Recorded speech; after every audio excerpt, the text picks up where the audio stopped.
If they're gonna get the money up to dig her body back up and have a real autopsy done on there, have a real investigation on there, who's it gonna hurt? But I knew somebody who was going through the same thing she was going through, and that was Kim Porter. You gotta realize, man, Kim's death wasn't even investigated, bro. And if somebody is telling them that they seen a freak off tape that wasn't supposed to get out, that wasn't supposed to be known to nobody or seen by nobody, if you tell them that you saw it and you saw some of the disgusting things that they were doing, wouldn't they react in that way? A casket ordered 2 months before her death. Freak-off tapes hidden from the public. Stars caught on camera in ways they never expected. Tonight, we expose Gene Deal's most chilling revelations about Diddy's secret world. To understand these allegations, you need to know the man behind them. Gene Deal wasn't just security. He was Puffy's shadow during Bad Boy's rise, traveling on jets, protecting Biggie, and guarding hotel suites where no cameras were allowed. And I looked up there and it said butt plugs. And I was like, hey, yo. I was messing with him. Because people don't understand, you know, we was like friends. He was a part of the same gang. So I'm still gonna tease him. I'm still gonna mess with him and everything like that. I could do that. It wasn't just no security thing. So I say, yo, what are you getting this for? And it said butt plugs. And he was like, yo, can I do my shopping by myself? I said, yeah, you could do it by yourself, brother. Next thing you know, somebody rang the doorbell. We had the presidential suite where we was at. So I opened the door and the dude said, yo, I'm here for my cousin. I said, who your cousin? And he said, Ja Rule. I said, well, he busy right now. He said, he busy doing what? I said, he with Puff, they're in the room, they busy, they don't want to be bothered. He said, well, I'm going in there. I said, bro, you ain't going in there because he told me they don't want nobody to be bothering them. And he was like, yo, I don't care, man, I'm going in there. That bull like that. I said, yo, bro, Jesus Christ had to come down here and take the air out of my body before you get in that room right there. Watch. He tried to bum rush me. I grabbed his and threw him against the piano. When I threw him into the piano, Puff and Ja Rule runs out the room. Puff got his towel, Ja grabbing his towel, but they butt the naked. And so then Ja was like, yo, what's going on? Yo, Gene, that's my cousin. He know me well, you know, and Puff was like, yo, Gene, what happened? I said, he tried to get in the room. I told him he couldn't get in the room. And he was like, Puff looked at Ja. He said, yo, Ja said, you ain't want to go in that room because there's a lot of freaking going on. He said, yo, you good, and that was it. Bro, when Ja said, you don't want to come up in there, a lot of freaky stuff is going on. Gene wasn't just guarding doors, he was guarding secrets. What seemed like another wild night quickly turned into a bizarre scene. From sex toys at the bookstore to nearly naked celebrities rushing out of hotel rooms, Gene insists these weren't ordinary parties. They were risky encounters that revealed the darker truth of Diddy's private world. Death wasn't even investigated, bro. Her death wasn't even investigated. And it should have been a proper investigation so all the family members can feel like that there was no foul play in her death. How is it that you know how we are as a people? I don't believe that 10% of your viewers that's watching this don't keep their phone when they go to sleep in arm reach. How is it that there was no electronic products or gadgets around Kim's bed? Her laptop missing, her cell phone's missing.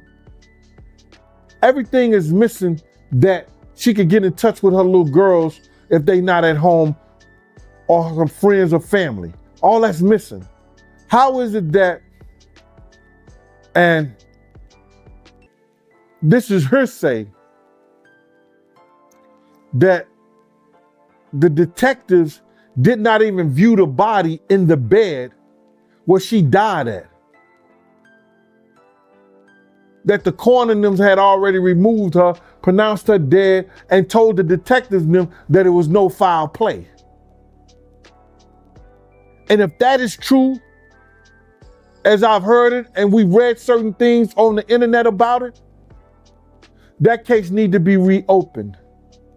We know that Kim, and it's in the this is in the documentation. Shout out to paperwork, at the paperwork part. I gotta shout him out, man, because he looked in the paperwork and it said Kim received a massage for about an hour when she's supposed to have full-blown pneumonia. Who gives somebody a massage when they got pneumonia? And do we know whether she used that baby oil or not for that massage? It makes you say, that's a big man. You gotta understand, man, that it's a lot of stuff. Jean paints a disturbing picture. Kim's laptop and phones vanished. Detectives never examined her body where she died, and medical reports mention a massage while she allegedly suffered from full-blown pneumonia. To make it even darker, Jean claims her casket had been ordered nearly 2 months before her death. Was this neglect? Or something far more sinister? Right. I respect it. Kim Porter, you was telling me before this interview that Dallas Austin, his daughter, was at her house the day she died. Yo, I heard that the paperclip party broke that story because it was told to them by Kim's Porter father. That is in the police report. That this is in the police report. That Dallas Austin's daughter, who was a friend of Kim's, left her house at 8 o'clock. That Kim had made a call, 911 call at 2:15 that morning. And I don't know what happened in the 911 call or what was said, but they said that Dallas Austin's daughter, according to Kim's father, was the woman that left her house at 8:15. So she was the last person, according to her, to see Kim alive. According to Kim's father and police notes, visitors left just hours before she died. Yet key details, even a 911 call, remain unanswered. But he's still going to jail. You understand? They celebrate, I was thinking about some stuff. I said, they celebrating for a psychotic, narcissist, a sociopath sex offender, abusing and degrading women, beating on them, brother, and having them appease him and his homosexual tendencies by letting random men, prostitutes, male prostitutes, brother, ejaculate their sexual juices on them so he can lick them off. Is this what's happening in the fucking hood now? Is that what's good in the hood? Tell me, is that what's happening in the streets, brother? Is that what the industry that came down to now? They celebrating him. This is what this man is. Y'all go get him. Why is the southern state of New York going all the way over in California and down in Miami when they have their own divisions? Why? People ain't thinking about that. They went down there because some people told them, y'all go down there and y'all go get these tapes from this dude. Because we know he got them. And he got them stored in one of these houses. They go in there, they do a raid. Bruh, They brought out they said close to 900 some bottles of baby oil. I know this for a fact. When you do a raid, you do what they call a field test on any substance you bring out that house. You do a field test on any substance that you bring out that house. They not bringing 900 bottles of baby oil out that shit. If it was just baby oil. Bruh, something is rotten in Denmark. They talking about they found roofies and some shit like that in the eye drops. You ain't find nothing in the baby oil?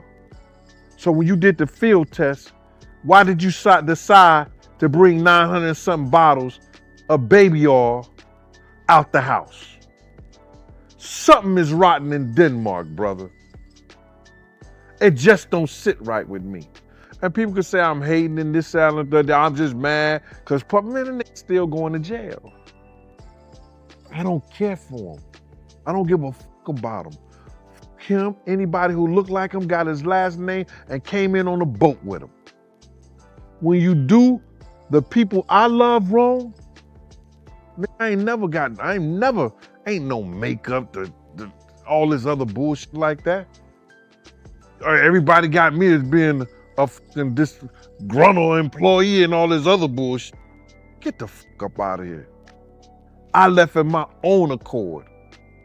Always kept 2 good jobs outside my bad boy hustle, outside my street hustle. And when I mean street hustle, giving parties, boat rides, events. Getting back to this case. This dude caught a blessing because Pimp Diddy got the charges that a regular pimp would get.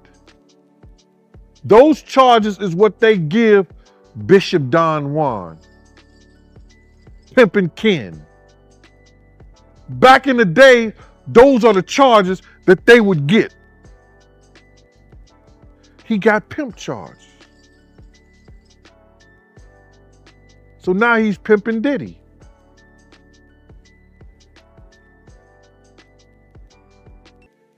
It's crazy, bro. In this case, Cassie and Daphne both was victims, but the jury and probably was looking for more women that was victimized in the sex trafficking thing. According to Gene, the RICO trial only scratched the surface. He insists the government wasn't after justice alone. They were after leverage. The raids uncovered hundreds of bottles of baby oil, roofies hidden in plain sight, and most importantly, secret tapes. Tapes that allegedly captured celebrities, executives, even politicians caught up in sex, drugs, and dangerous games. Gene says those recordings were the real target. Evidence powerful enough to control careers, silence enemies, and protect the empire. Could have that opportunity just like everybody else. I mean, he actually caught HIV, like having like a lot of women. Oh yeah, let's just go down the rabbit hole of all of his sins. Explosive claims like this ripple through the industry, feeding rumors of health risks behind the glamour. Absolutely. And it's worse for the men. Women are used to being the victims of sexual, not men. No man walks in thinking that another man is looking at him like a lollipop. Not a straight man. You are only hip to the that you hip to. You know what I mean? Which is why you hear so many people say they went to Diddy parties and they felt like something was off and decided to leave, or they got invited to another room and they decided to go because they felt like it wasn't right, or whatever the case may be. These is literally walking in there not thinking.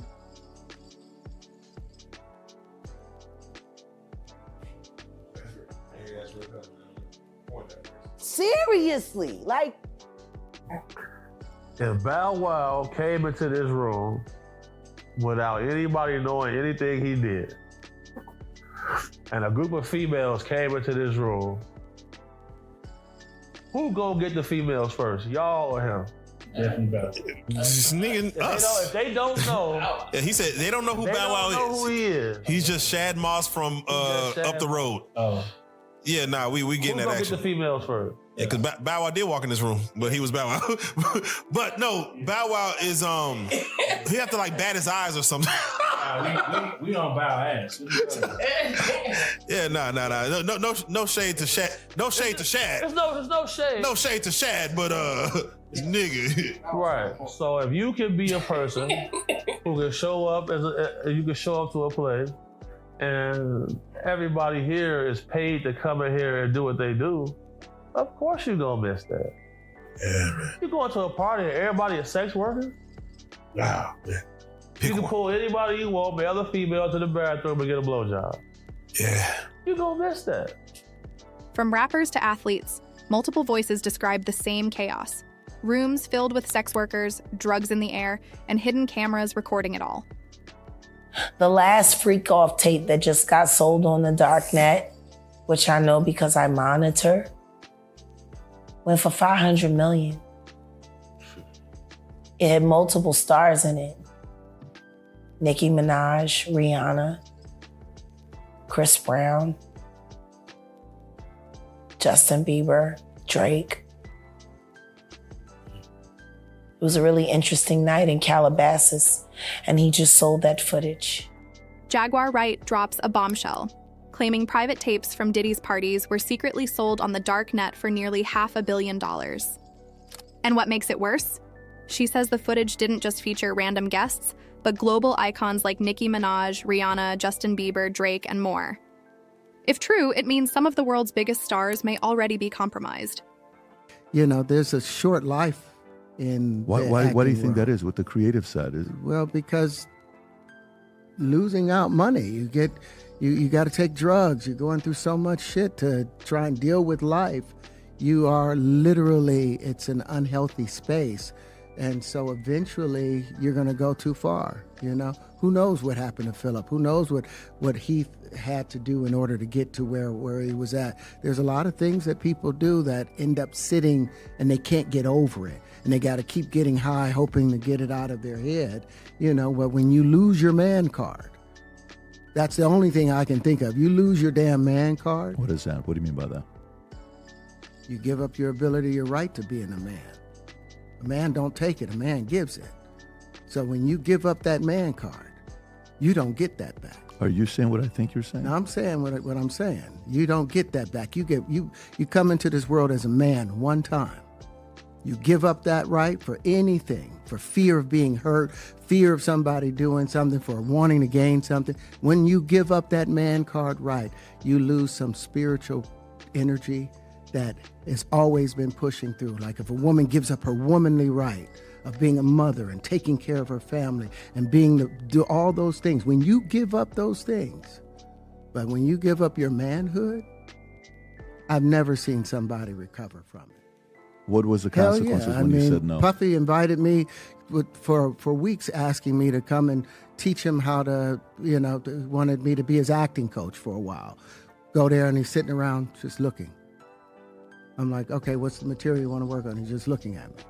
Then next thing you know, okay, hey, will you help me? I want to hear your music. So I come over there and I play the music. And he's sitting there, just looking at me, like waiting. Okay.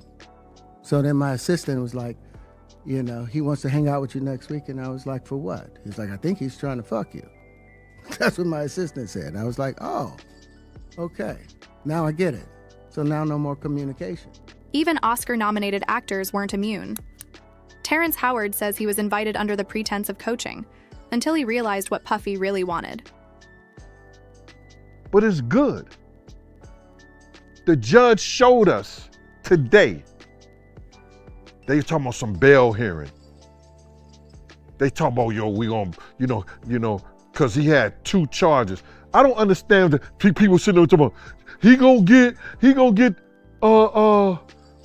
probation. No, dummy.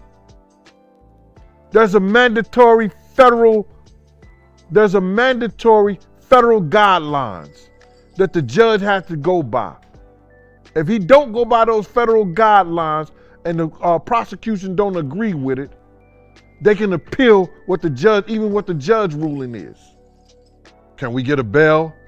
His mama go in there and she signed for $1 million bail and all that. He think he getting bail. And then the judge read some papers. This is how dumb people is. Then the prosecution can go after his finances and shit. But I don't believe, and don't quote me on this, but I'm damn near sure they would have a hard time to get his finances based on the sex trafficking because he didn't make no money from that. He was paying $10,000 a week to this and paying the prostitutes and stuff like that, so he didn't make no money. But had he made money and he was selling them off, yeah, it could, you know what I'm saying? It could be like that. But I don't think they have a leg to stand on that. You understand? But the prosecution did a great job. You understand? For what they wanted. I want y'all to peep game right here. They wanted to humiliate him, embarrass him, put him in jail for a little bit, which they're gonna do. And they wanted to take his finances. You know what it was? For him to go back to that jail, they let his mama sign and put up $1 million bond. He think he going home.